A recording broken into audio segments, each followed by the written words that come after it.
there, is this Charles? Yeah. What do you want? It's after 3 a.m. What the hell is that noise? Shut up! Sorry about that. You see, what I want is a little bit complicated. What the fuck is that supposed to mean? What's going on? Who are you? Who I am is of no importance to you anyways. But who you are is what's in question. What? Okay, that's it, freak. I'm fucking hanging up. Don't call me again. Wait! Don't you want to know what's at stake? I'm sure your dear brother would be awfully upset if you don't play. That is, assuming I don't have to kill him before you agree to play. What the fuck did you just say to me? What do you mean, my brother? Do you have him? Who the fuck are you? Of course I have him. Why would I ever lie about that? Now agree to play the game. Or else. Fuck you! Well, okay then. You've left me no choice. 5, 4, 3, Wait, no, 2, 1. No! Ooh, and he's gone. I'd say yes if I were you. Still got a lot more family. I don't fucking play. Good. Now, Let's begin. When I was about 10 years old, my family moved. We ventured to a semi-suburban part of Georgia, where my parents opted for one of the older neighborhoods rather than the newer clusters of uniform homes. The neighborhood we selected, Ivy Cascades, possessed a haphazard layout, with the homes and roads built along the tops of deep ravines and steep hillsides. My parents settled on an old 2-story brick home situated at the top of one of the ravines. I remember standing on our driveway, looking down that hill in wonder. It was one endless expanse of ivy, with thickets of underbrush, weeds, and trees clinging to the precipitous banks. I tried as hard as I could to make out the bottom, but it was lost in the green swirls of foliage. As we moved everything into the home, I gradually gained more and more freedom as my parents found less use for their scrawny son. I turned to the family dog for entertainment, Dyson, our 2-year-old Labrador Retriever, named after a vacuum brand, took to our massive yard with glee. I hunted with my father, and we'd trained Dyson to live up to his breed, though he got distracted from time to time. The robust lab never seemed to tire of romps through the trees. To placate my bedroom, I took Dyson out to the driveway and found a red ball in the garage for him to fetch. Together, he and I had made our way to the edge of the driveway. "Come on, boy. What's this? Wanna play? Dyson nosed my legs and spun in circles, his eyes fixated on the ball. I tortured him a moment longer by holding it aloft, pretending not to know what he wanted before a pitiful whine finally broke my cruelty. I launched the ball as far as I could, and Dyson went after it. A bolt of yellow shuffling down the deep ivy slope. My eyes stayed glued on the ball until it disappeared into the leaves. Never before had I thrown something so far, so high. I knew in reality it was just the angle of the ravine, but still, a sense of power swelled in my chest. I waited for my loyal friend to return, eager to try it again. It took longer than expected, but eventually Dyson reappeared, ball and jaw, slowly clambering up the side of the hill. The ravine must have been deeper than I thought. Once he crested the hill, and he plopped onto one side, panting and happy. I eased the ball from his mouth and bounced it teasingly. He looked at me reluctantly, fighting between his desire to fetch and to loaf about. Eventually, a retriever in him won, and he stood. With glee, I whipped the ball hard and long into the green abyss, and Dyson followed it. This time, I watched the dog rather than the ball. The lumbering yellow animal had all the stealth of a bulldozer as he troped down the ivy hill, and eventually he was swallowed up once more. I sat at the edge of the driveway, kicking my feet and enjoying the Georgia sun on my shoulders. It took a couple minutes longer this time around until I heard the rustles of my faithful lab trundling up the ravine again. He looked tired, but happy. A long pink tongue poked out to one side of the ball as he picked his way up and reached the top of the incline. I hugged him tight and spoke to him in a sappy voice, telling him what a good boy he was in the way my father did when he retrieved a bird. There were a couple scratches along his snout and jowl, but I figured they were from the thorns or branches. He dropped the ball in my lap and pushed his head against my chest, clearly wanting more of the same treatment. I indulged him for another minute, building up to what I wanted in return. I held up the ball one more time and he whined. Something almost human glinted in his brown eyes. Hesitancy, perhaps? Fear? I didn't listen. I should have, but I didn't. I was 10 years old, infused with the power of throwing a ball further and longer than perhaps any 10-year-old preceding me. Dyson pressed his head to my chest again as I stood. "Come on, boy. Just one more time," I said, rubbing his ears.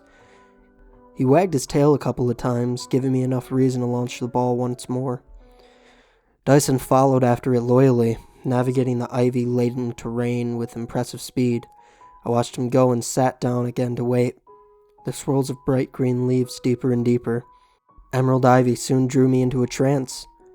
They moved with the wind, relaxing me as I waited. I must have held the trance for 15 minutes, zoning in and out of the world around me.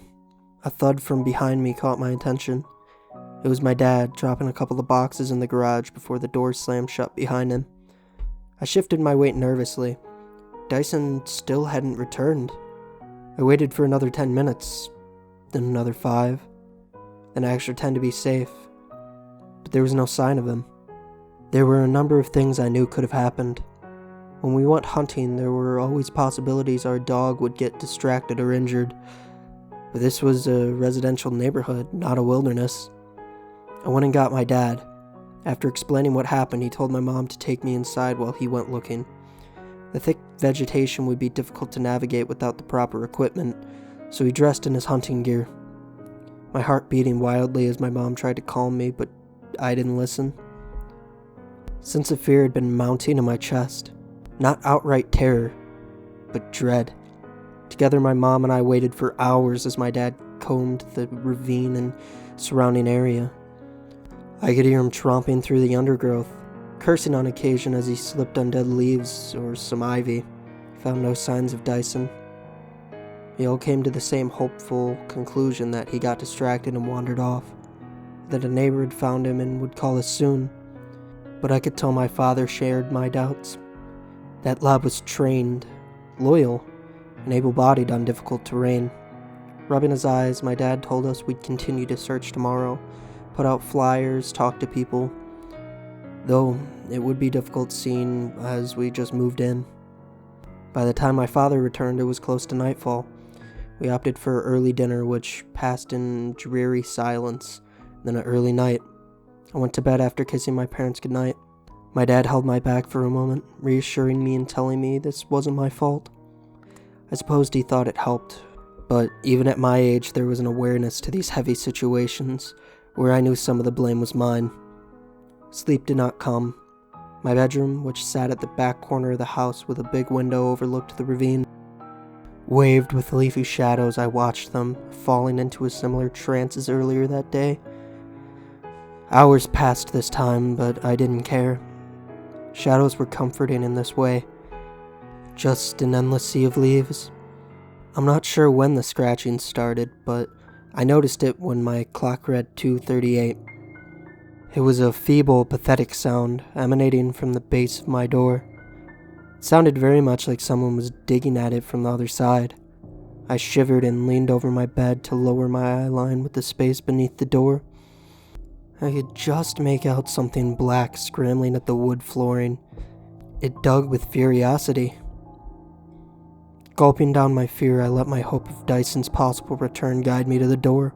I slipped across the room, feeling the shadows accompanying my movements as I neared the door. Slowly, I grasped the door handle and yanked the door open to reveal nothing. An empty hallway with boxes cluttered at the other end, and patchy spots of paint covered the wall. At the other end, the hallway dead-ended at a curved staircase, which led to the front door. My chest was pulsing as I lingered in the doorway of my room for any sounds. Part hope and part fear kept me there, wanting it to be Dyson or for it to be nothing at all. Worst of it all, it could be something else. I heard the scratching again. It came from down the hall, from down the stairs, outside the front door. For a moment I considered just going back to bed, but guilt and longing for my dog led me through that hall, down the stairs, and to the front door. This time I didn't hesitate. I could hear the scratching at our door, clear as a bell. I grabbed the handle and yanked it open. Nothing, again. Just an empty stoop and a brick hallway leading off to the driveway. With a sigh, I shut the door and went back to my room. The adrenaline wore off pretty quick. My PJs were soaked with sweat, so I got changed before climbing back into bed. This time sleep came quite quickly. Something awoke me at 5:42 in the morning. I wasn't sure what. Outside it was a dark gray overcast with just the barest hint of sunlight creeping through. I didn't hear scratching, or see shadows on my ceiling, or black things clawing at my door. It felt oddly surreal and tranquil. I slipped from my bed and got dressed. There was something I wanted to see.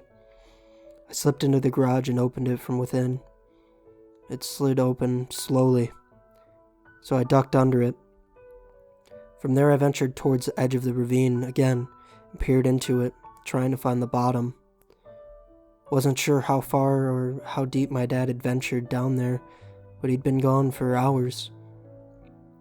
He didn't know about the scratching either. Why couldn't my father, a lifetime hunter, find our big yellow dog in the middle of a suburban neighborhood? I tried to focus. My 10-year-old mind envisioned nothing but my father and my dog venturing down into the same ravine. Both were trained.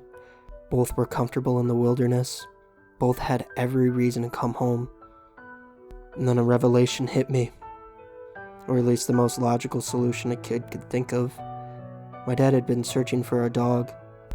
And our dog had been searching for a ball. You didn't look for dead things the way you did for a living. Yes, this dead thing was a ball. But a search for an inanimate object was more evasive than a hunt. My dad would have scanned the area for our dog, but Dyson, in his search for the ball, would have probed it, invaded it with his heightened sense of smell. And he'd been successful the first 2 times, but something went wrong that last time. I had to discover what. Rubbing my chin, I headed back to the garage and dug through a couple of boxes until I found what I wanted. Another rubber ball. It was a long shot, even for a kid, but I could think of nothing else. Plus the sky above was an ominous gray, with shaggy clouds so dark they looked purple looming. I needed to do this now. Treading back to the edge of my driveway, I tossed the ball into my slim hands. It was neon blue, so at least it would stand out. I took it in one hand, cocked my arm, and lobbed it down the slope. As it sailed down, I slid after it, skiing through the thick tangle of ivy. The ravine was deeper than I thought. Far deeper. At least 500 feet of sheer, dead leaf-covered slope, shrouded with the layer of foliage thicker than the cloud cover above. As I descended, I had noticed something else. The trees that grew along the ravine's precarious edges darkened all that was beneath, leaving everything beneath that grew 60 feet or more from the top in a perpetual twilight. It all looked stunted and gnarled, with stubbier trees and pitiful bushes fighting for the limited sunlight shining through their brethren. I made the mistake of touching one of these trees and pulled back to find its trunk slimy and moist. A black, oily substance coated my fingers. I had to keep from gagging as I reminded myself of why I was here. There was a ball somewhere further down, so I kept going. As I delved further into the rotting depths of the ravine, I noticed that The only plant life that did not change was ivy. It blanketed the slope in emerald tendrils, stealing its share of the light and choking other plants. More than once I saw trees absolutely covered in this incestuous dominance. The trees resembled giants taken over by time and petrified under cloaks of ivy. I kept searching for the ball, hoping to spot a spark of artificial blue in the world of undulating greens, browns, and blacks. The further I went down, the thicker the ivy grew. My method of descent was to press myself against the leaves and slide down little by little. My left foot was extended in front of me and the right remained hitched to the side of the hill.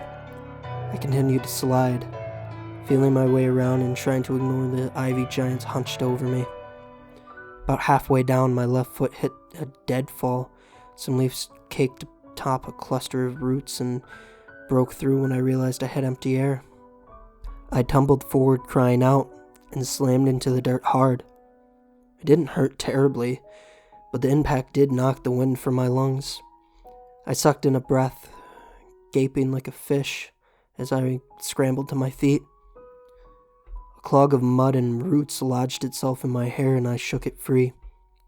Something glinted on the corner of my eye. The ball it lay nestled at the base of a large cascade of ivy, which draped downward like a curtain. I must have fallen from the top of this thing. I reached forward to pick up the ball, but cut my fingers on something sharp when I tightened my hand around it. Quickly, I withdrew my hand, sucking on the finger and tasting the liquid as it seeped forth. Once I staunched the flow, I took a closer look. Whatever cut me was metal, rusty, and curved. It seemed to follow straight up from the slope at a similar angle to the cascade of ivy. I guessed it was an old sewer opening, completely overgrown by ivy. A cold feeling of unease slithered down my back, similar to what I'd felt that night. Above, a low peal of thunder echoed through the trees, but I would be damned if I was heading back now. Ever so carefully, I leaned forward and lifted one of the strands. Something dull and brown glinted back at me, along with a sudden flash of yellow. I almost screamed until I realized it was my dog. I'd found him. I leaned forward to give him a hug, but he growled softly, remaining absolutely still. I looked at his eyes. Something almost human resided there. His tail thumped softly, but the rest of him remained shrouded in ivy. I tentatively reached a hand forward and lifted another vine free. Dyson licked my hand once as I screamed and recoiled. He lay on his side, a massive wound torn from his middle. The poor lab's intestines were strewn about the cruddy metal floor, snaking back into the darkness of the tunnel. My heart pulsed and my ears roared as blood rushed to my head. I almost threw up, but my dog, for the final time, gave me that almost human look, just before something yanked on his guts and pulled him back into the darkness with an inhuman screech. I sat there, babbling, pale and cold. I had thrown a ball down that ravine 3 times, and he retrieved it every time, in spite of whatever else resided in that sewer. I knew I had to get out of there. To get away. My lab warded me off with his growl and saved me, but I couldn't move. I peered into the darkness, tears flowing freely and mixed with blood staining my hands, and something bounced forward out of the darkness. It was a ball. A red ball. It was crusted in blood and had 2 words that were smeared along its surface. Wanna play? I don't remember much of how I got back up to my house. The clouds above broke with the force of a monsoon, though the dense tree cover afforded some shelter. A good amount of it filtered through, and soon I was drenched. I couldn't care less. Visions of my dog were burned into my retinas, his broken body, his gentle eyes, and that thumping tail, and the nest of pale purple innards going taut and yanking my dog away. And now the ball. Wanna play?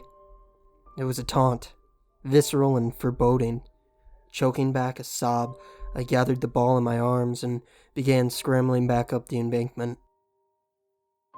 Somewhere in my mind, the sensible part of my conscience screamed bloody murder at me to get out of there. Whatever had done that to my dog was ravenous, predatory, and ruthless. I could do nothing against it now. I was nothing but a weary kid who saw something no one should have to see. For once I listened to the logical part of my mind and got out of there like a bat out of hell. As I scrambled up the embankment, sobbing and shuddering, I heard a sound I will never forget. The squish of teeth scissoring through flesh and the final whimpers of our beloved pet. I was pallid by the time I broke free of the thick ivy. My black hair was a mop of tangles and mud, braided with twigs, leaves, and crusted blood. The ball was clutched under one arm.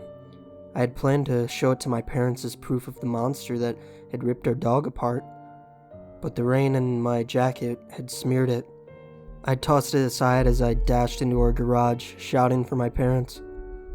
It was 6:30 in the morning, around the time my parents usually got up. My dad, bleary-eyed and dressed in a bathrobe, was the first to hear me.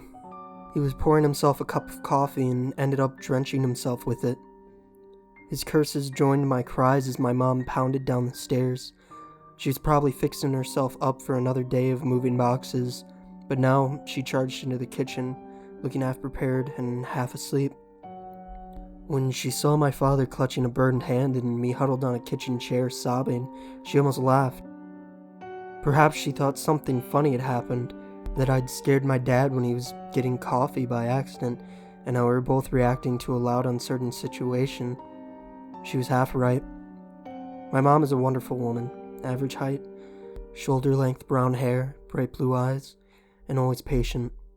When she realized the true gravity of the situation, namely by looking at the raw fear spread over my face, she kicked into high gear. As I lay slumped over on the dining table, she crossed the kitchen and dug out an ice packet for my father. Then she sat him at the sink, turned the faucet on a high blast, and told him to hold it there no matter how much of a mess it made. My father complied with a stream of gentle curses. Then she turned to me. I felt her arms slip around my sides and picked me up against her. "What's wrong, sweetie?" she said softly. Dyson, I saw something terrible. Dyson down the hill, dead, bleeding, monster, ate him, Ivy." The words wouldn't come out in cohesive sentences. Instead, they were a torrent of abstract sounds pieced together in a way that made my mom look at my dad with a "he's in shock" expression. "Sweetheart, we know you miss him, but he's only been gone a day. You had a nightmare." My mom stroked my hair, picking out the twigs and leaves. "Were you searching for him?" I nodded and shuddered, my thin shoulders shivering under my jacket. She seemed to realize my clothes were soaked through and added delirium to her list of reasons for my bumbling. She slid my coat off, then my shirt, and wrapped a towel around me. All the while my dad watched from the sink, a thoughtful look on his face. His hand, which had minor reddening and 1 or 2 blisters, was already looking better. He flexed his hand as he looked at me. "I don't think that's shock, Karen. I've never seen him like this before." My mom nodded thoughtfully. "Well, let's make sure both of you are all right before we jump to conclusions." She moved over to the refrigerator and began rummaging through our meager rations for breakfast stuff. My mom always did that, filling in uncertainties with something comforting. In this case, it was blueberry pancakes and orange juice. She sent me upstairs to get changed and bandaged my dad's hand in gauze in the time it took for our first pair of pancakes to toast. As I got changed, my heart rate decreased enough to feel somewhat normal, but the visceral images of my poor dog lingered. The memories were sharp as ever, yet mercifully surreal to a certain extent. I peered down into the green abyss for a moment, envisioning all the things that it could hide. What could have done something like this to a family pet, let alone a large one? And the ball. the most unnerving aspect of it all. Whatever tore Dyson apart could write, it was sadistic enough to taunt a child. Wanna play? I shook my head and headed back down to the kitchen where I at least had company. My mom gave me a sympathetic look as I eased myself onto the table. Outside, the rain poured down with a vengeance, turning the world into an expanse of muted greens and silvers. I dug into the pancakes while my parents talked to one another in hushed tones. Words like disturbed, exhausted, young, shock, and frozen trickled through my mind, but it didn't bother me. I was only 10. I had seen something gut-wrenching to the point where even I questioned its existence. And adults had a way of rationalizing the words of a kid to the point where they could be easily discounted. I knew what I said was difficult to believe, but at the very least, my father vouchsafed for my explanation with a second look. He wanted me to show him where I had seen Dyson. I gulped down a piece of a pancake and reluctantly agreed. We waited for the rain to subside, and in that time I managed to convince my father to bring a gun in case there really was some sort of rabid animal. As a hunter, he was pragmatic enough to entertain the possibility of some sort of predator inhabiting the ravines. My mom spent the time busying herself with the dishes and then continued on projects around the house. There's something I noticed early on about my parents. My mom took difficult news like it was a chore, because that way she could turn it into something useful. My dad was different. He's a big, lengthy guy who took difficult news in a somber way and mulled it over in his mind until he came to terms with it. When I fled up that hill and ran into the house, choking on my own sobs, there'd been a brief moment where he read the sheer panic on my face. He was thinking about what could scare a kid that bad. Only that pot of coffee burning his hand kept him from digging any further. Now, he flexed his burned hand and loaded a .401 pistol, outfitted with shotgun slugs. It was meant for a deterrent for larger game that might charge at us in the woods, but I wasn't sure if anything could stop whatever could tear a full-grown lab open and drag him back with a ferocity I'd seen. And that ball. It flashed endlessly in my head as my dad slid 5 shells home. The ball rolled forward from the ivy. The reddish-brown words burned into my retinas. Wanna play? Wanna play? Wanna play? Wanna play? My dad chambered the final round and slid the cylinder home. Ready, bud? He gave me a small grin.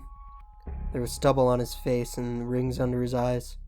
Yeah, I said reluctantly, a shudder catching from my chest. I almost told him about the ball, but remembered it was blood-free now. If I mentioned it, my dad would probably just leave me behind. Together we went into the garage and donned our boots, all-weather pants, jackets, and fluorescent vests. As we prepped, my dad looked out into the trees with a newfound interest.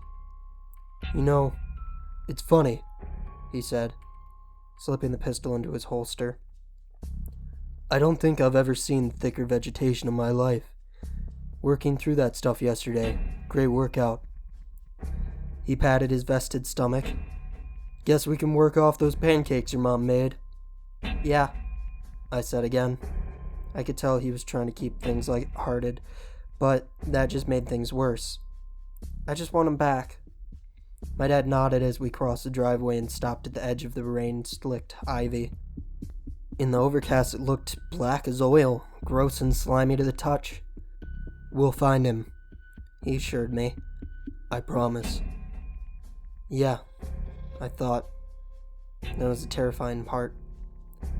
Together, we descended into the deep green void. Much like my previous trip, the going was slow and the vegetation ominous. Everything below the 60-foot mark was plunged into a perpetual twilight, illuminated by a hollow yellow light beneath the initial canopy of broadleafs, ivy-clad giants, and stunted black trees reigned supreme. Our footing was constantly tested by the tangles of vines and little green leaves so dark they looked black. In spite of my father's company and that pistol hanging from his hip, I couldn't shake the feeling that every moment we spent there was perilous. We didn't belong in places like this. We only visited it, hunted the creatures that inhabited it, and left before we realized we were out of our depth. I began to imagine this was another hunt for something other than whatever we are currently looking for. To make matters worse, I couldn't shake the feeling that we were being observed. From some vantage point in this twisted, hidden world of ivy-choked vegetation, an entity watched us. I wondered if it had watched Dyson too, perhaps curious as to why the dog would return to its domain, or why I would either, for that matter, after the horrendous things I'd seen. I found the tunnel entrance with relative ease this time, around 10-foot openings smothered in cascades of rugged greenery. I began trembling as visions of my slaughtered dog returned. My dad had to take my hand and gently guide me around the edge of the sewer. He left his gun holstered, but unhooked the strap around its grip, which made me feel a little better. We knelt at the entrance of the tunnel, quiet as sin. A foul odor breathed through the vined entrance, causing me to choke.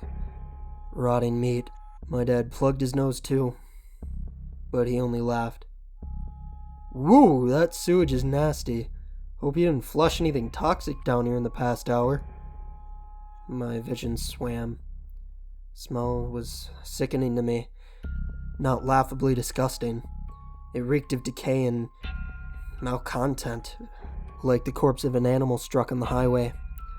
My dad thought it was just a backdraft of sewage, the type of stench you plugged your nose at and looked for someone jokingly to pin it on. "Dad, it's not sewage. It's Dyson. Remember what I said?" He tugged at the bandages on his sore hand and wiped the sweat off his brow. Like me, he had thick black hair, streaked faintly with gray. Made him look older now as a hint of sadness weighed down in his efforts to remain humorous. "I know, son. I know what you told me. Why would he go in there? Why would anything live in there? It'd screw up their scent pattern and..." "Just look in there, Dad." I was panicking. If he didn't believe me enough to at least look, then I was on my own. My dad sighed and nodded. "All right. Step back for me then." Took out his gun in case there really was some animal lying in wait. Perhaps a rabid coyote or cougar holed itself up in there. I stepped back and waited as my father softly drew the vines back. He flicked on a flashlight in his other hand and rolled its beam all over the entrance to the sewer. I craned my neck, expecting to see some terrible black beast looking back, but there was nothing. His beam reached 50 feet back, illuminating more of the same cruddy, rusted-out corridor. Some limp plants hung from either side of the wall, and a faint line of scummy water filled the bottom. Aside from the dinginess of the place, it was remarkably extraordinary. No blood, no guts, no fur or skin or bits of bone. My dog was gone, devoured or taken somewhere else. "Well, it's certainly creepy," my dad laughed, trying once more to lighten up the atmosphere. "I can see why you think Dyson might have disappeared in there." I shook my head. "No, something pulled him in. I don't know what it was, but I saw it." My dad rubbed my shoulder and pointed to where the extremity of his beam faded out. "It caved in. Hard to tell with the metal being the same color, but there's a wall of dirt. Dyson couldn't have gone this way." I bumbled at the revelation, searching frantically for an explanation. My dad seemed content with letting me talk, but he wasn't listening anymore. For him, he achieved resolution. He holstered his pistol and began to lead the way back. I followed slowly, numbered by the feelings that I really must have hallucinated the entire thing. Guilt, grief, exhaustion, all of those things conglomerating into a delusion that removed my part of the blame. I don't understand why I would have imagined something so horrendous, and neither did my parents. They didn't want to know where their child came up with such atrocities, as they pandered for an appropriate amount of time before delivering their own explanation, which I was ready to accept as I steadily clambered up the hill, at least until I felt something tug at my jacket. A draft of wind being sucked into the tunnel. trying to take me along with it. Something about that felt wrong, but I was too dejected to investigate. All I knew was the wind didn't blow through a dead space. There was probably another entrance. After we rejoined the modern world at the top of the ravine and shrugged out of our hunting attire, I was ready to focus on something else. I guess that was what my mom was doing. I wanted to find something to occupy myself for the rest of the day, and my dad was happy to oblige. We spent the rest of that day painting the kitchen and living room walls in the light shade of yellow. It fit the home's spacious, contemporary furnishings and warded off the oppressive greenery around us. That night I fell asleep with little trouble.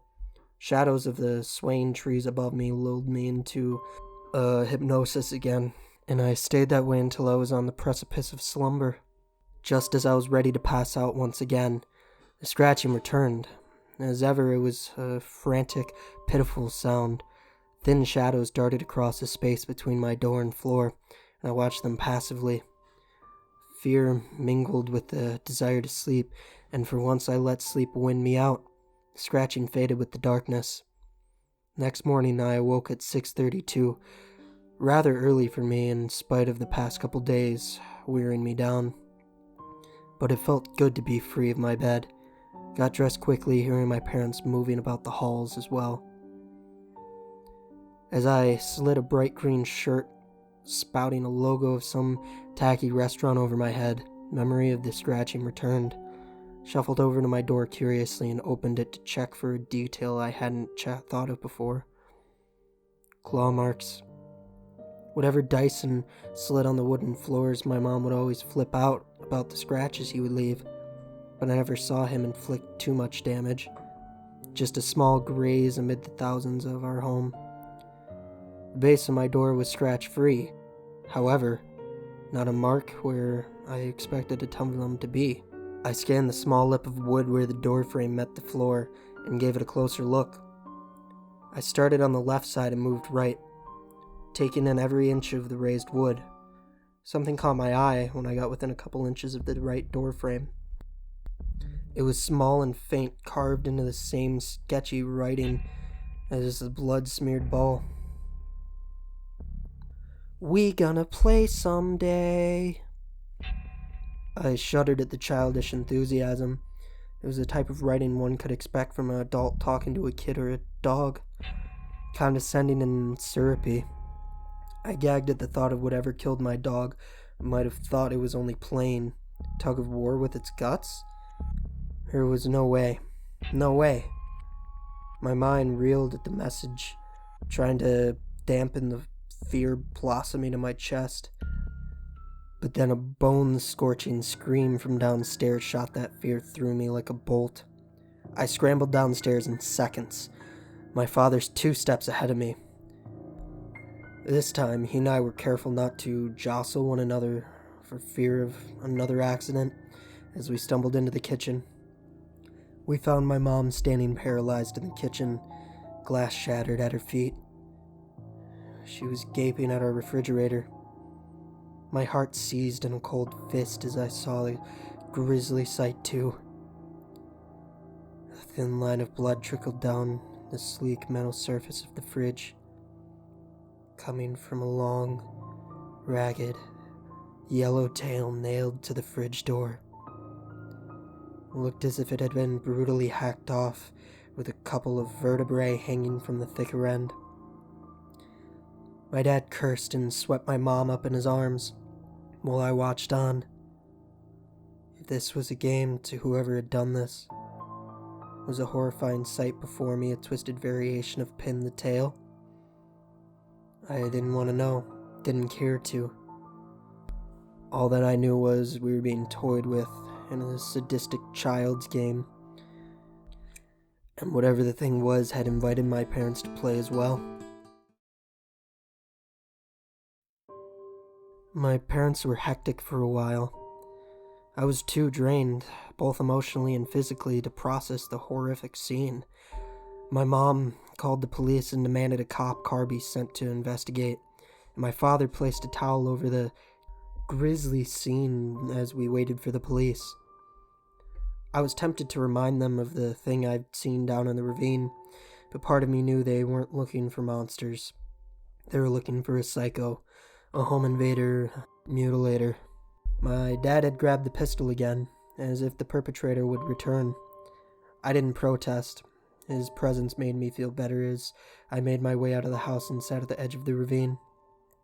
Back in the house, I could hear my mom alternating between shouts and sobs, with quieter reassurances from my dad cropping up. I glared pointedly at the vast greenery below, searching for the creature. Nothing but swaying trees and ivy looked back, defying my probing gaze. As I sat there, my anger gradually subsided into pangs of fear. What was going to happen now? The answer came in the form of a sleek blue and black Dodge Challenger pulling down our driveway. I watched passively as a pair of cops exited. One was a short, burly man with wispy blonde hair and a thick mustache. The other was a black woman with her hair tied in a severe ponytail, but she smiled kindly at me. "Hey, hon, we're here to talk to your parents. Are they inside?" she asked. I nodded. "Thank you. I'm Officer Dempsey, by the way, and this is Officer Wilkes." I nodded again. "I'm Aiden." "Nice to meet you, Aiden," Officer Wilkes said, smiling. His mustache curled up against his nose, which almost made me laugh. "Well, we're gonna make sure everything's safe, so you don't have to be scared of anything. Fulton County's best are on the case." I rolled my eyes at his cheesy words, but managed a half-hearted grin. Officer Dempsey seemed to share my exasperation as she elbowed her partner and nodded for them to head inside. I watched them go knocking on the garage door, and then introduce themselves to my father. His eyes were dark as he gingerly shook their hands with his injured arm, explaining how my mom was hysterical. They nodded understandably and disappeared within. My dad stayed at the door for a moment, looking at me and then at the green void beyond. Even from across our driveway, I could see something in his eyes had changed. He was beginning to believe me. The officers did their best to act professional, asking questions and taking notes. Officer Dempsey consoling my mother while Wilkes confided in my dad. But it was difficult for them to treat the horrific scene pinned to our refrigerator with anything other than shock. That type of cruelty, particularly to an animal, was almost unheard of in this area, though as Officer Wilkes put it, "There's a first for everything." After the police talked to my parents, they sat down at the table with me and asked me a series of questions. "Aiden," Officer Dempsey said in a gentle tone, "we understand you were the one to last see Dyson?" I nodded. "He disappeared." Technically it was true, but I knew going into grisly details would only earn me more pity. Dempsey nodded. "What was he doing when you last saw him?" "Being eaten," I thought. "He was fetching a ball." Dempsey jotted down notes and Wilkes rubbed his mustache. "And you and your dad hunt, right?" he asked. "Yeah," I fidgeted. "Pheasant and quail mostly. Game birds." "Good times," Wilkes chuckled. "I hunt deer myself." "That's wonderful," Dempsey intervened. "But let's get back to this unfortunate incident. Wilkes, would you mind taking care of the tail? I think we've gotten all the information we need, and no one wants to see it anymore." The officer nodded and stood, donning gloves and grabbing an evidence bag. My mom and dad were sitting in the living room, which lay adjacent to the kitchen. I could see the red in my mom's eyes and a ring under my dad's as he rubbed her back. Wilkes asked for their permission to clean up this crime scene before bagging the limp yellow tail and washing away the blood. I watched him wash away the evidence as Dempsey asked me a couple more questions. Was I distraught? Do I know who would have done this? Had I seen anything peculiar? And finally, did I feel alright? Honestly, I felt very little. scared. That was almost normal now. Uneasy, a little saddened, but also hopeful because now there was proof other than the word of a 10-year-old. The police said they were going to do everything in their power to locate the sicko, reasoning he must have also been the reason behind our dog's initial disappearance. Ivy Cascades and the surrounding residents had a relatively tame past, with only a couple burglaries transpiring in the past decade. So, something like a dead dog's tail nailed to a refrigerator would be thoroughly investigated. One reassurance they made did catch my attention as the officer packed their stuff and gave parting statements to my parents. They would be searching our ravine. They wouldn't find anything, of course. I'd come to realize whatever tore apart our dog was too smart to be found. Perhaps the police would find something, though. For the rest of the day, I helped my parents with prepping the house. My mom kicked into high gear for distracting herself via efficiency. She scarcely talked to me or my dad and focused on chores instead. My dad was a little calmer. He was doing the mulling things over in his mind thing, trying to make sense of this sick prank and who may be responsible. Though neither of them said it, I knew my parents were rethinking what I'd told them. Now their hesitance to explore the circumstances of Dyson's appearance hinged on fear rather than doubt. That made me feel better, because we were all on the same page and the police were investigating. A couple hours later, the officers returned. Sweaty and worn out, my mom poured them some lemonade as they explained their findings. "It's incredibly difficult terrain," Dempsey said, wiping her forehead. "I enjoy hiking from time to time, but this stuff is another beast. I can see why you'd think your dog just up and vanished." My dad nodded. "And the home invader?" Dempsey shook her head, but it was Wilkes who answered. "No leads there, though we'll need to expand our search area a bit to see if there's been any other cases like this. Perhaps suspicious persons, similar crimes, or pet disappearances." "And what about us?" my mom asked. She looked ashen. Her dark hair was limp with dust. She wore a paint-stained sweatshirt over worn-out maternity pants. "Will one of you stay here? Like on patrol?" The officers looked to one another hesitantly. "We'll send another officer around tonight." Dempsey finished her lemonade and stood. "His name will be Officer Dunn. Buzz cut, beard, tall and built like a linebacker, in case you want to check him out."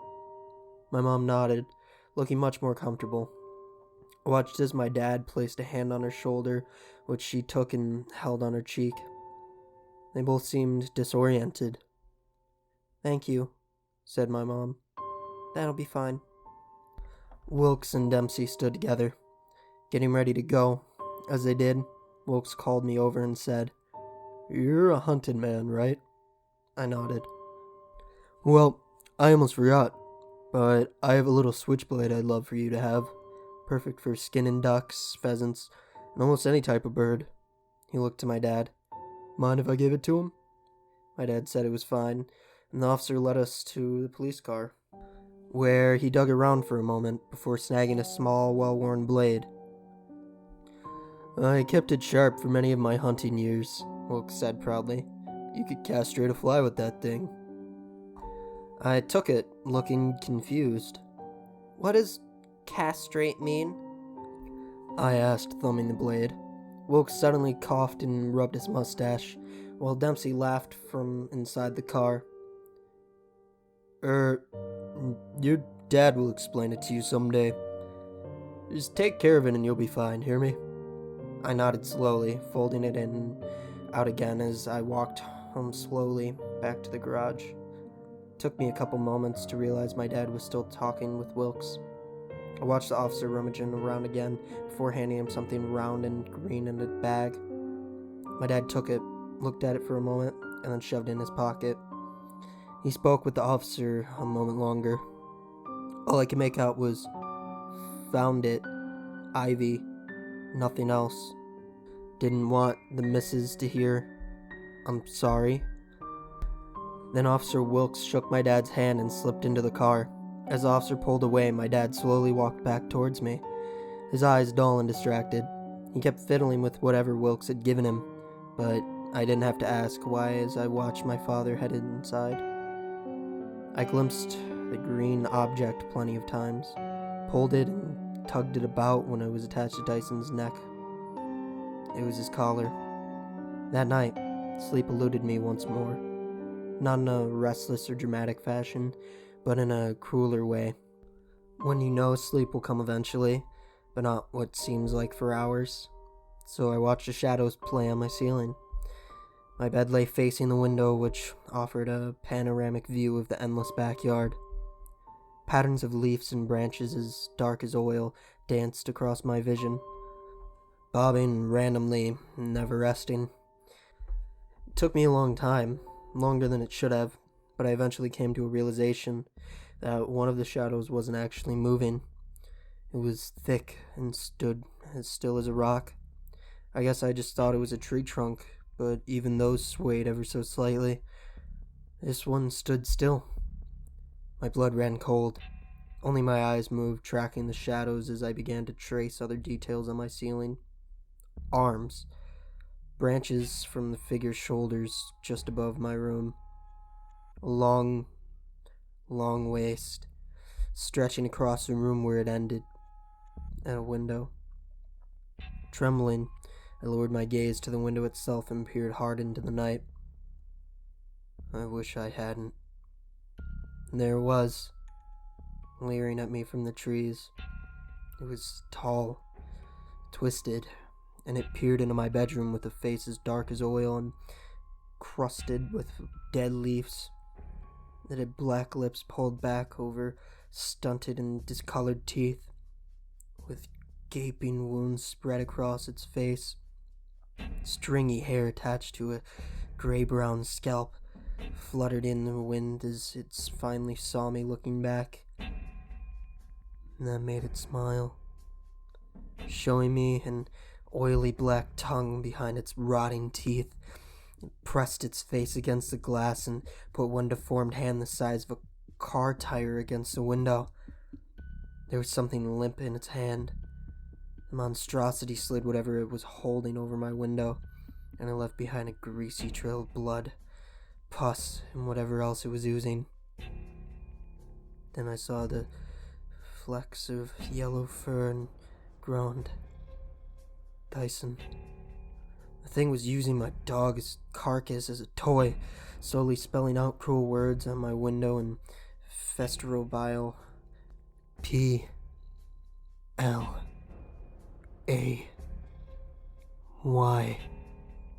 The thing still wanted to play. It slopped my poor dog against the window with so much force I thought the glass might break, but instead a shower of foul meat splattered over the word. And then the thing pressed its face to the glass once more, looking at me with a disgusting grin. I looked at its face, taking in the massive lesions crawling with maggots across its cheeks, the jagged, stumpy teeth in the eyes, which were little more than muddy pits. Swallowing the lump in my throat, I sat up slowly and shook my head. No, I croaked. I won't play. Saying these words felt utterly ridiculous, especially to a 20-foot forest monster that could very easily have plucked me from my bed. Creature's misshapen features contorted into a childish disappointment. It almost seemed to pout as it retreated slowly from my window and disappeared from sight. The last thing I saw in its muddy eyes was a glare I'd often seen at school when I was younger, when some kid annoyed me to play with them and they'd go silent when I refused, and they always got their revenge in some underhanded way. Stayed where I was for a long time, slowly watching the ribbon of meat slide down my window like I did with raindrops in my car. Play was still smeared there, grisly echoing my denial to the creature. Part of me was beginning to wonder what would happen if I did end up giving in to its demands. What if I sought it out and entertained its demands?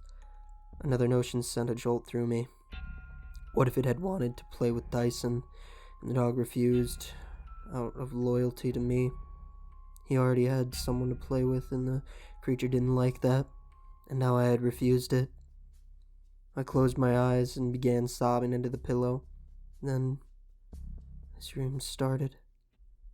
I jolted upright in my bed for what felt like the upteenth time. Wide awake, it was coming from my parents' room.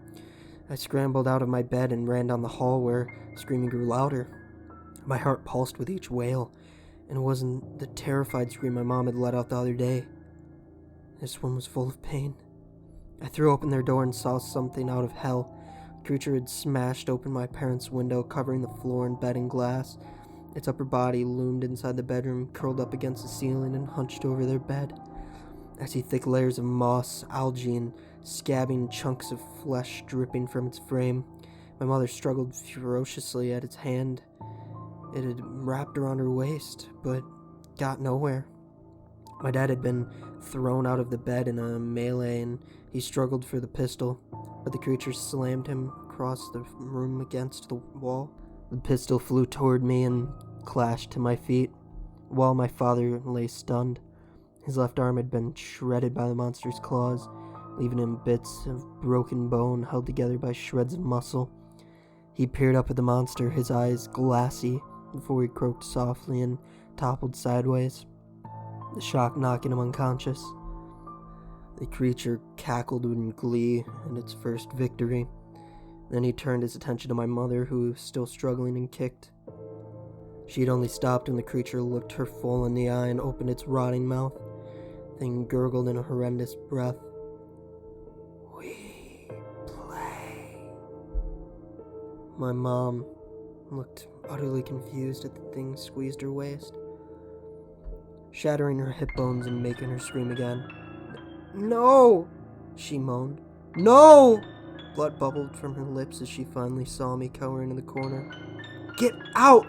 she croaked, tears streaming from her eyes as she hung limp. "Get away, please!" I only shook my head. My dad's pistol now in my hands, creature thinking my mom was telling it to be gone, on a loose, blistering screech. "Play," it screamed, and began beating her in against the floor as a child would with a doll. Each blow made me wince as I crept forward.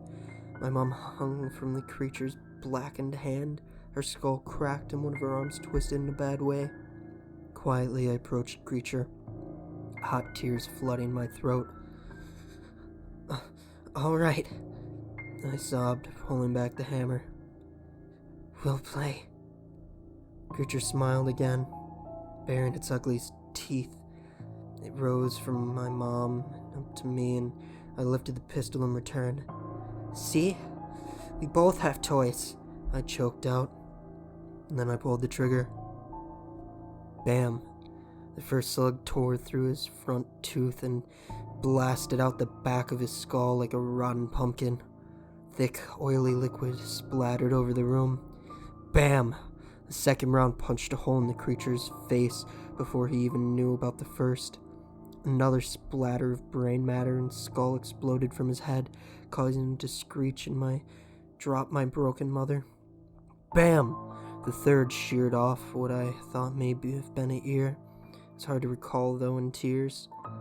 I stepped over my mom as the creature struggled to retreat from the window.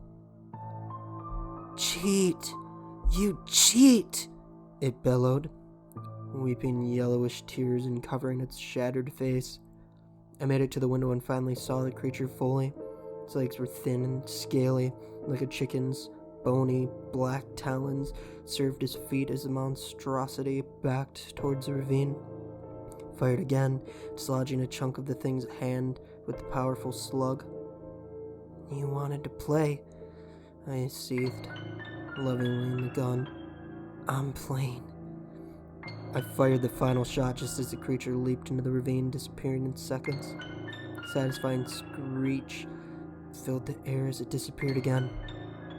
I imagined that twisted underworld at the bottom of the ravine and could see why no one would find such a massive creature down there. The thing was part of the ravine. I could only hope I damaged it enough to kill it, but strongly doubted it.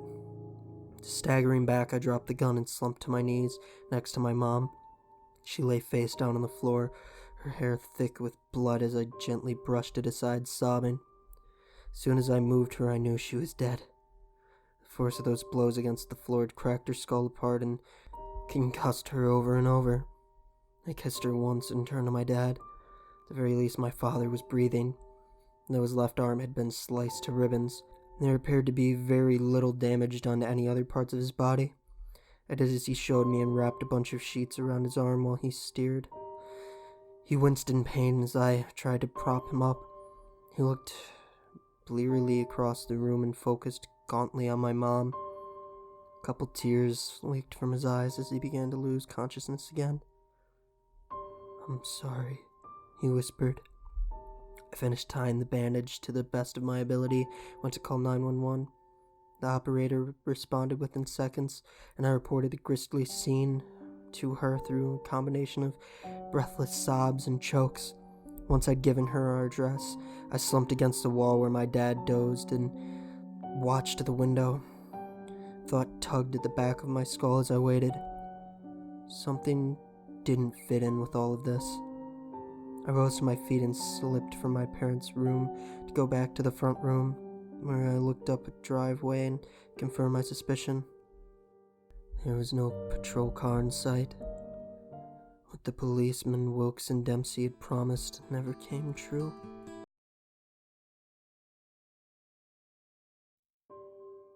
It took the police 7 minutes to arrive. I counted. Starbursts of blue and red light scattered over the dense greenery as I sat next to my dad and tried not to look at my mom. My dad kept passing in and out of consciousness, mostly because the pain in his arm would wake him up and the ensuing shock would put him back to sleep. At this point, little fazed me. I tightened the sheets around his arm when he was passed out and ignored the snap of several bones shifting about. When the police crashed through our front door and pounded up the stairs, I greeted them with the same blank stare. Wilkes and Dempsey were there, and I half-heartedly searched for the gun. This was their fault, and they promised me we'd be protected, that there would be a squad car out front, but that didn't matter now. Instead, I allowed myself to be whisked out of the house and down to an ambulance parked in our street. A paramedic placed a blanket around my shoulders even though I wasn't cold and checked my body for any signs of damage. My father was carried out in a stretcher next to me. 2 paramedics managed him while Wilkes followed closely behind, grimacing. They left my mom where she was, for forensics, I guess. I could still see her limp on the floor of her bedroom, skull cracked ever so slightly, her eyes empty.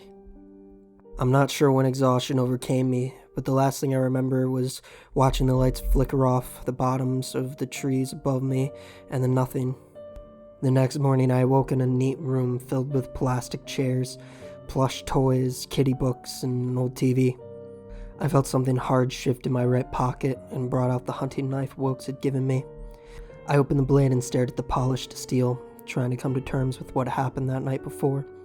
Brief flashes of the nightmarish scene played out in my mind, shifting to the next in a blur of rotting green colors. The memories were vivid.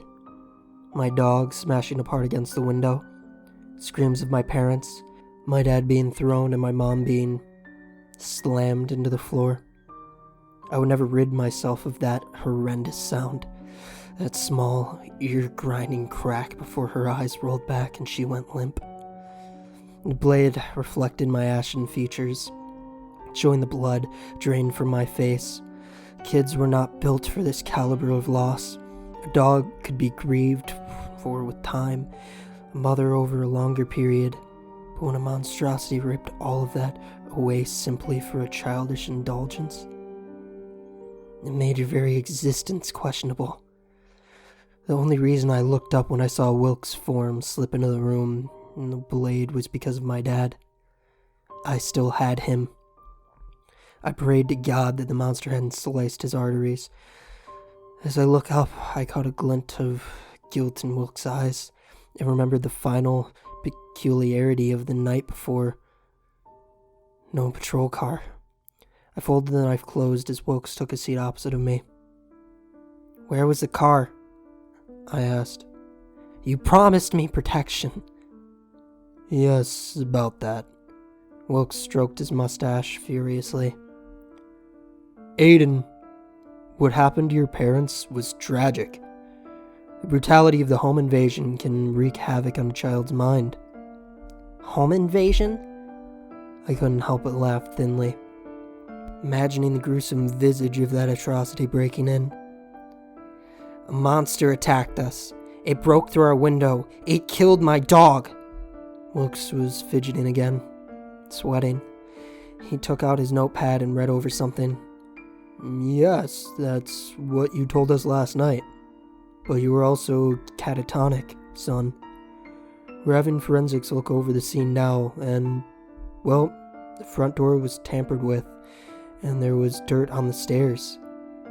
I recalled the scratching. Someone broke in. Someone who probably stalked out your home. I felt my throat close up. They didn't believe me, or refused to believe me. The patrol car, why wasn't there one? We couldn't spare the manpower. Hot tears began to blur my vision. I shuddered, feeling my accusatory facade weaken. You promised. My mom. She's gone, and my dad. You could have stopped it. Wilkes broke. No one can stop it. He almost shouted. You think anyone wants to play with it? Anyone can stand against it? I stared at him, stunned. He knew. He must have seen it, encountered it somewhere. Then I remember the day he'd gone to look for Dyson down the ravine. He announced he had come back, finding nothing. Obviously, they knew way more than they let on. I took out the knife, a small, insignificant token from Wilkes, and dug the blade into a table between us. I stood against it, I muttered. Wilkes just stared back, watching his reflection on the blade. I shot it with a .401 revolver, blew holes in its ugly face. I looked up at Wilkes, suddenly feeling much older than my 11 years. So what now? Wilkes seemed to sag under my gaze.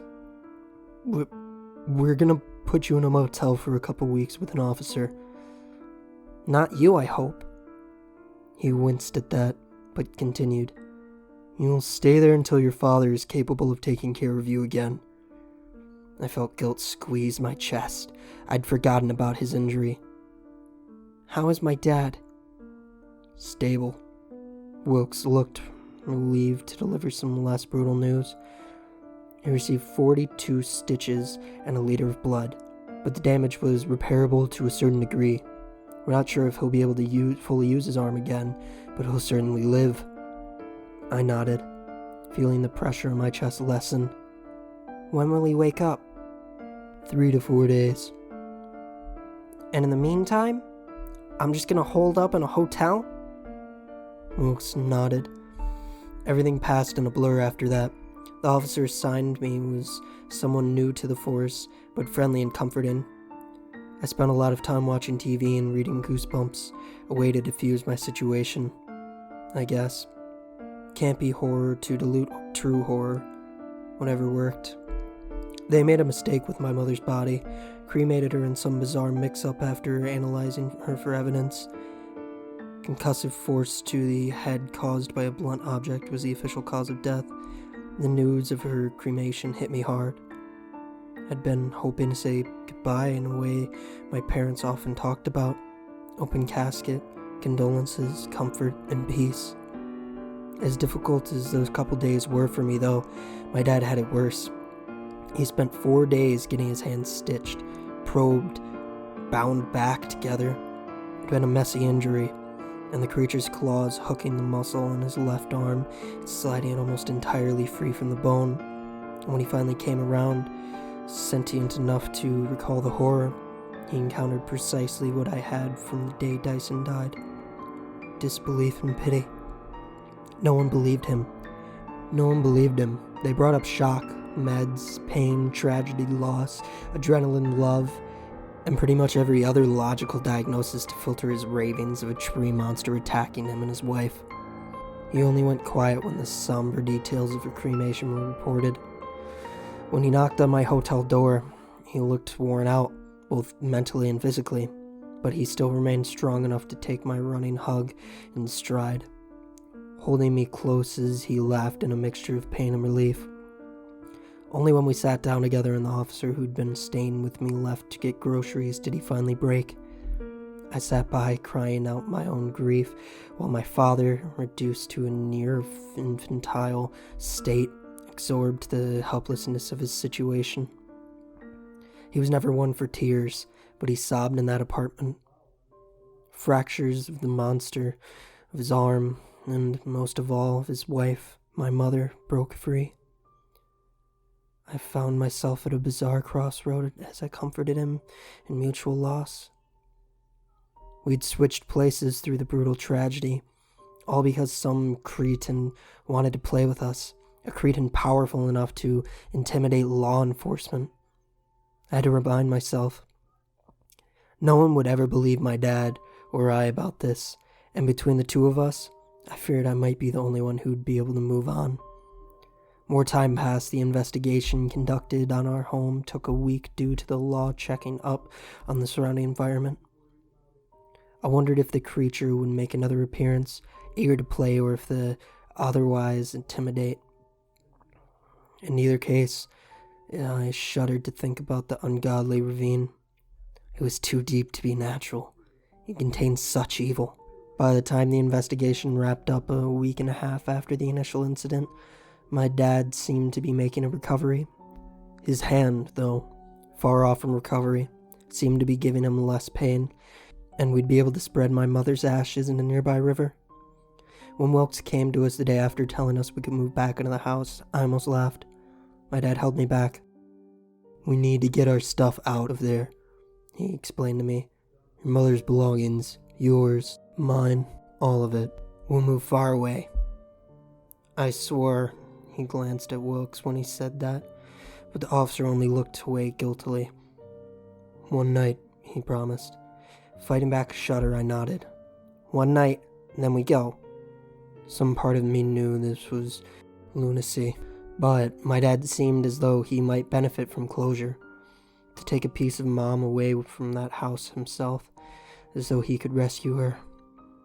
We went that afternoon, and with Dempsey and the officer who looked after me. I'd insisted Wilkes not come. He hadn't protested. The officer helped us shift some smaller items into a U-Haul. When asked what to do about the larger beds, couches, furniture, my dad told them to get rid of it. That night, I slept with my dad in his room. The officer was down the hall in the guest room. We pretended Mom was there too, and that we'd grudgingly allowed Dyson to climb up as well. It felt hollow to me, but Dad seemed to find it therapeutic, as if some sense of normalcy had returned. Sleep came quickly for him, but slowly for me. I stayed up a little longer, watching shadows dance along the ceiling. I'm not sure which woke me, the scratching or the drafts of air. Either way, I knew something was wrong. I was alone for one thing. The covers where my dad had been flipped up. More scratching came from the door, so eerily similar to Dyson trying to get in. It didn't fool me for a second. I dug into my PJ bottoms and took out the knife. Having a small weapon in hand offered some measure of comfort. Scratching continued, burrowing into my mind. I stalked over and yanked the door open to find nothing. Just as I suspected.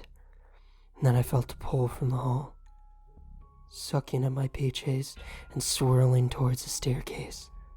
Cautiously, I moved down the hallway and stopped at the guest room first.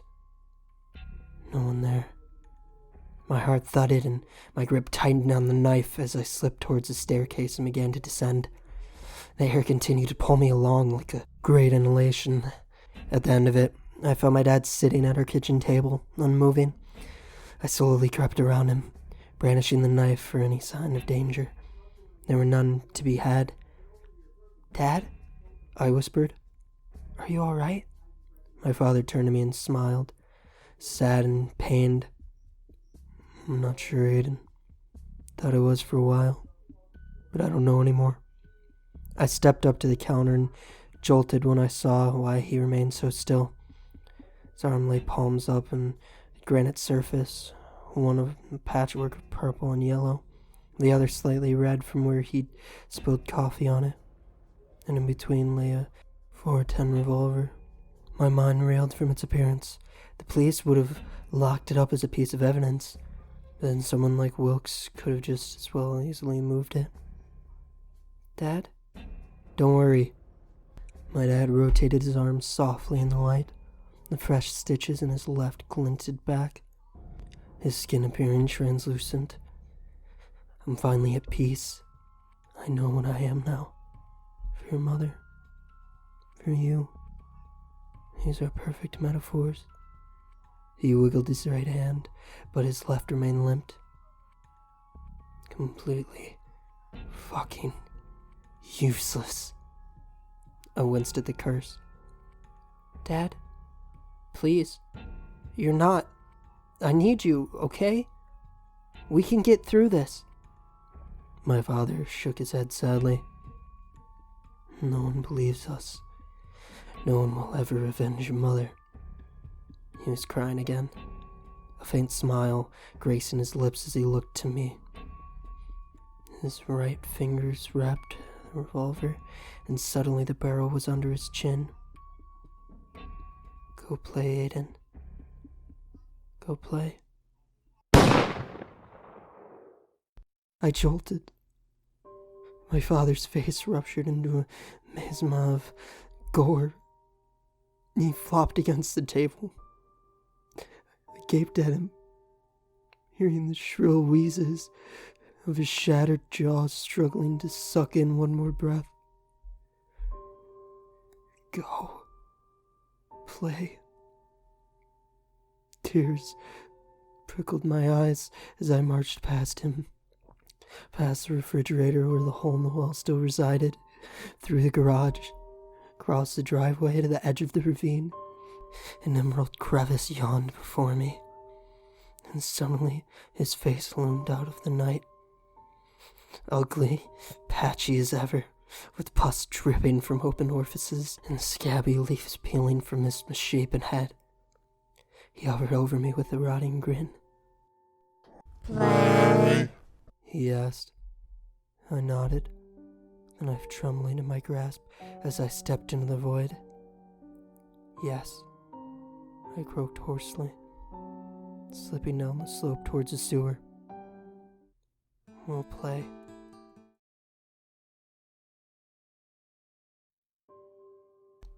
Silence reigned over the dark yard. The ravine seemed to suck in any natural light, leaving Wilkes with only his flashlight to guide him. He carried a pump-action shotgun in his other hand, well aware of the powers at play. The only reason he was here in the first place had been thanks to a staccato call from Dempsey and the other officer staying in the residence that night. There had been a garbled cry for help on his phone, followed by cries and a voice. Slimy and quiet moaned. Play. Before everything went silent, and that voice sent rods of dread into Wilkes' gut, making his insides churn. He'd heard it before, far too many times before for any sane person. When they received the call of a homicide in the residence a couple weeks prior, Wilkes knew immediately what the cause was. Yet, he'd been too afraid to say anything. The creature, whatever the abomination was, had gotten to him before that. Eager to play. As Wilkes swept his flashlight into the garage, he briefly caught a glimpse of Aiden's father, slumped over on the kitchen table. Gulping, the police officer made his way into the home, half expecting to see the monster looming behind the window, peering in. Immediately, Wilkes could tell the man was dead. A massive wound in his head and spread of blood over the table left no doubt. Still, Wilkes could not help but feel a slight disappointment. both in himself and the ruined man before him. He hoped the father might better protect the boy, seeming more resilient where he himself crumbled into pity. A coil of guilt squeezed Wilkes' chest, reminding him that he'd been partially responsible for the man's demise. That voice, like living oil, still stuck in his mind, writhing and burning. It'd been compelling him to cremate the mother, to weaken this family's resolve to the point of breaking. Staggering back out of the house after a moment, Wilkes walked back to the edge of the ravine, where an unnatural darkness yawned before him. The cold, diamond-shaped leaves of the ivy seemed to pull at him, compelling him to join them into the abyss. In spite of his cowering mindset, Wilkes knew what he had to do. He shouldered his shotgun, gripping his flashlight, and leapt down the side of the hill, sliding over the thick curtains of ivy and chasing after the monster who stole the boy in the night. As he descended into unnatural netherworld of ivy cascades ravine network, visions wheeled through Wilkes' mind. He recalled the first time he'd slipped down the ravine, searching for the family's dog. Missing pets were the norm in these bigger neighborhoods, with the majority of the cases stemming from an animal that had just simply wandered too far. He and Dempsey had split up to cover more ground, each taking one side of the tremendous rift. As he searched along his side, the slope nearest to the home, he'd stumbled upon the sewer opening the kid told him about. It certainly had the potential for swallowing up a dog, especially a hunting dog. New and exotic smells to explore, fresh territory to mark. But when Wilkes stepped up to the opening, he sensed something else lingered inside. A gust of wind sucked at his back, the air filling with a rotten stench that seemed to try and pull him into the cavernous opening. He'd wished that had been the end of it, that he'd turned around and gone back, claiming to find nothing. Instead, he ventured in further. Inside the sewer tunnel, the smell only worsened. A fog of bile and rotting meats billowed over him. But he had to ensure the family's dog hadn't gotten stuck. When he went to place a hand on the side of the sewer wall, he found a disgusting substance crumbled under it. Even in the faint light of his flashlight, he had known that it wasn't rust. Rather, it was blood. Layers upon layers of it, coating the walls of the sewer as if an animal had covered them for years of messy rabbit eating. Stumbling in a couple more steps, Wilkes remembered coming across the first promising clue to the poor dog's whereabouts. A tuft of yellow fur rubbed into the mesh of blood, but no body. And all around him the tunnel continued to breathe, pulling him in and drafting him out. He remembered exploring just a little further in, wanting to be absolutely certain that it had been the final mistake. 30 yards or so back into the tunnel, Wilkes found the same dirt wall the father mentioned from their venture. At a glance, the officer found the description perfectly accurate, but then another gust of wind blew against him, trying to suck him down, shining his flashlight to the side of the tunnel. Wilkes noticed a faint opening to the side. A diverging sewer, perhaps?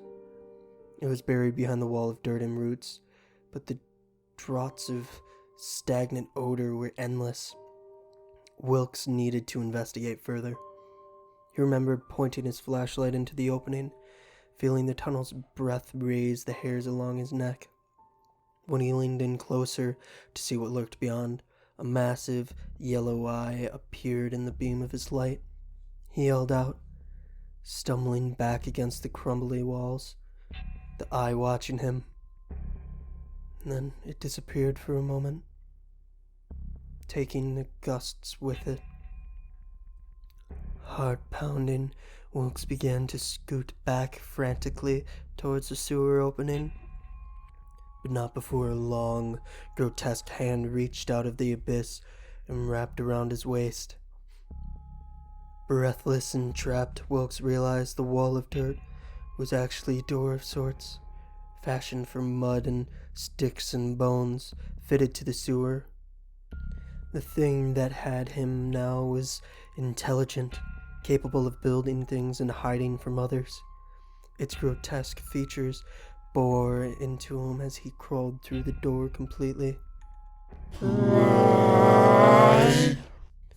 It moaned, drenching the officer in foul breath. It held something limp in its other hand, something yellow and ragged, flopping about like a rag doll. Wilkes' blood turned to ice. The dog. It moaned again. Dog no fun no more. Play with me. As if to prove a point, the monster dropped the lab's carcass on the ground, causing Wilkes to yell out, "No! You fucking animal! No!" Fury had tinged Wilkes' voice, even as he remained entrapped in the thing's long, scabby claws. "How could you do that to a dog? How?" The creature looked confused for a moment, tilting its massive, lopsided head, and then it grinned sickeningly. Dog no want to play. I make him stay. Wilkes began to realize what had happened. When the dog had retrieved the ball inside the sewer opening, time and time again, creature had watched, enraptured by his friendly animal. But the lab refused to entertain it, and instead went back up the hill to his loyal owner. The creature grew angry. Monster's hand had tightened around Wilkes' waist, anger beginning to cloud its features. You bring me play now, better than dog. The officer shook his head and struggled. No fucking way. The monster squeezed its wrist, threatening to crush his hips and rib cage. You bring me play, or I take everything from you. Your loved ones, they can play too. Wilkes went quiet, wheezing in the monster's fetid hand. In a tight spot, the officer could only look back at those horrendous features, imagining his doom. Eventually, he ended up agreeing with the creature's terms, to bring it Aiden or lose everything he held dear. When he first returned to the surface, he knew he'd appear insane if he went on about the creature. Only Aiden had seen it, and no one believed kids about these things. At some point while in his own home, he tried to tell his wife about his encounter, but a scratching sound at the door interrupted him. When he answered, he found a pile of bones on the stoop, with a message in blood scrawled on the pavement. Trees watching. A hot gust of foul air had blown against the officer as if to reinforce the point, and up in the foliage of the surrounding forest, he could just make out the ugly creature hanging amid the canopy, grinning back. Each night the creature whispered to him, though, from the trees. Dark, ominous threats promising malice and special time for his loved ones if he failed. Those whispers had urged him to cancel the patrol car at the last moment, to deny any strange claims made by the family he was investigating, to cremate the mother and destroy the will of the father. All of it. Every last thing to lead an innocent child into the malicious grip of an abomination. And now, as Wilkes slipped down to the ravine to follow Aiden into the sewer, the officer finally surmounted the courage to tell the creature one last thing. No. As the officer entered the netherworld below the upmost canopy of trees, the atmosphere darkened into a murky, almost oily light. It was as if everything was lit with heavy lead lanterns, casting a muted light that distilled any coloration into base grays, browns, and dull greens. Still, Wilkes had no trouble finding the sewer. The gaping maw of the tunnel, smothered in ivy and ripe with foul scents, loomed before him as he rounded its lips. From deep within the sewer, Wilkes could hear the crackles of the creature and the low groans of Aiden. At least the kid was alive. Taking a deep breath, Wilkes clicked on his flashlight and entered the tunnel. He almost dropped the light when he saw the boy pinned up near the ceiling, dangling from one of the monster's hands.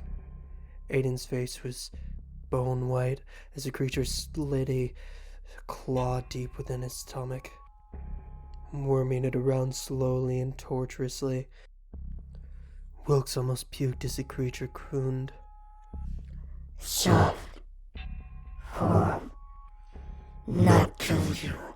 Just play. Play with insides a little. Like teddy bear. Aiden groaned again, feeling hot pincers of pain split through his skull. He briefly took notice of Wilkes before his head slumped forward, passing out. The creature stemmed any blood loss with his finger and filthy leaves, but dropped them when Wilkes yelled out, "You sadistic fuck!" And the ruse worked as the creature whipped its head around, only to receive a face full of 12-gauge steel shot. Screeching, it dropped Aiden to the floor, who moaned again and clutched his belly. Blood seeped through the ragged leaves.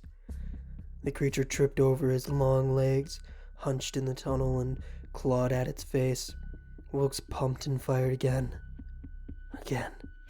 and again, tearing the monstrosity's grim features into flesh, gashes, and green-black bile. It wriggled and writhed, cowering under the bombardment as the officer slowly approached, his flashlight dangling and its shots illuminating the tunnel. And with a pathetic moan, creature cried out, No! No fair! Stop! No play! Stop! It burns! Wilkes walked right up to it for a final time, lowering the gun to its jaw, and splattered its brains all over the sewer floor just as the creature swiped at his neck. The monstrosity bucked and kicked feebly, thrashing in the sewer and clutching its ruined face while Wilkes dropped to his knees, breathing heavy.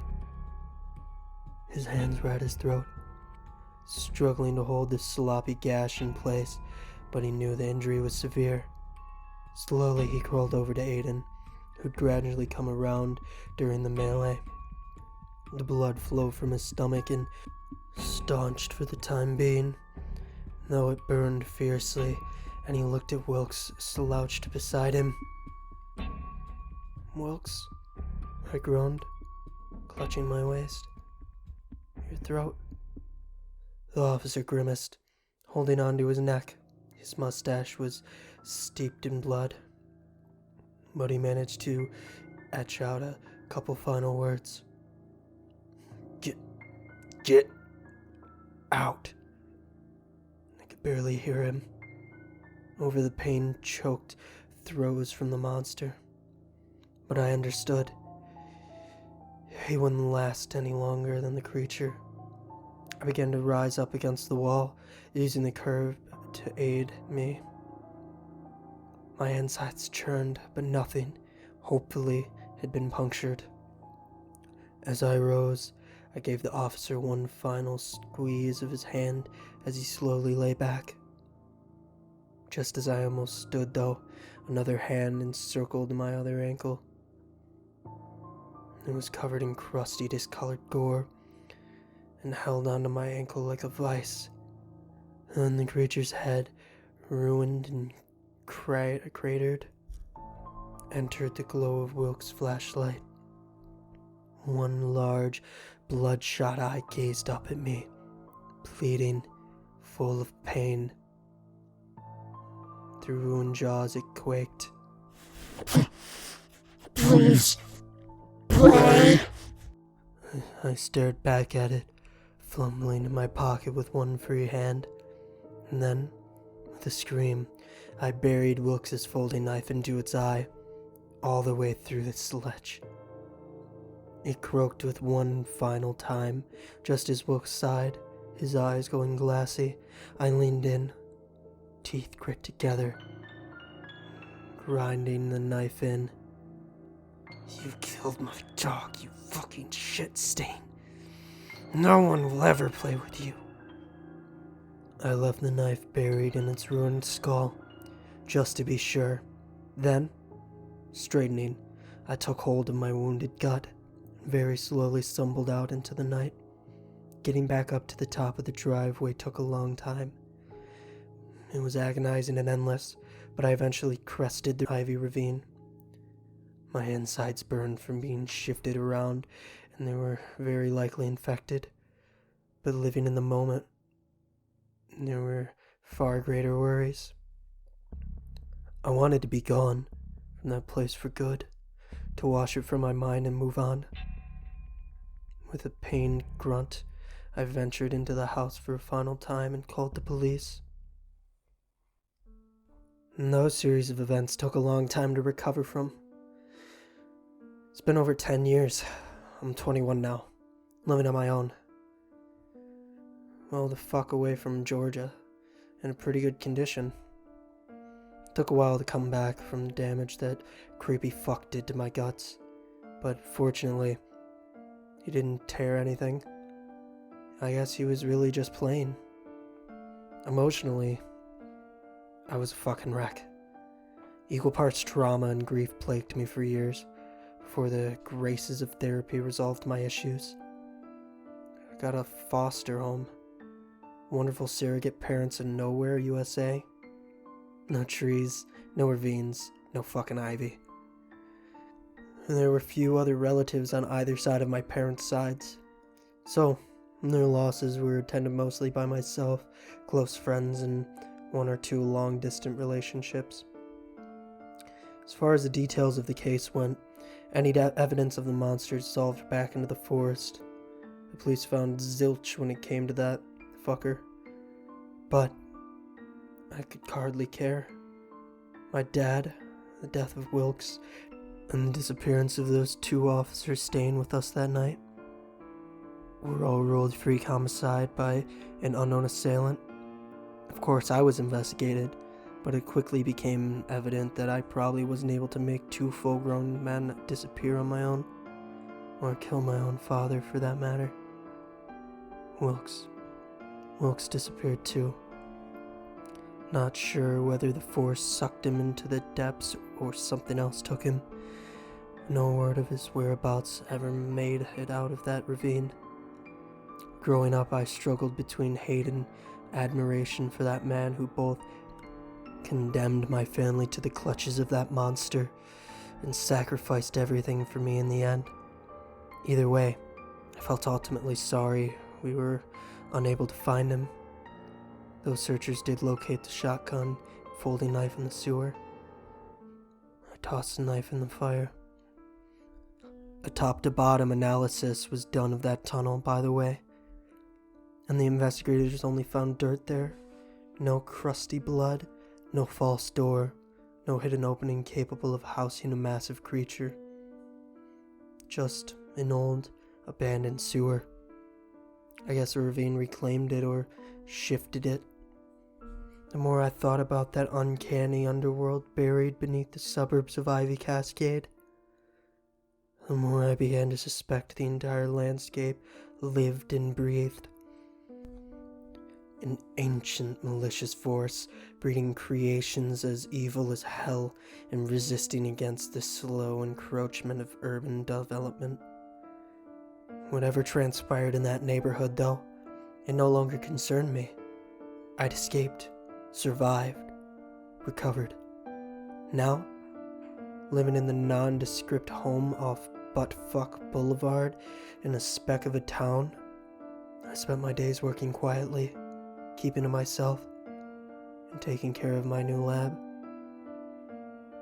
I named him Dyson. He never roamed beyond my sight, never spent a second away from me, and never, ever went beyond my reach just so he could play.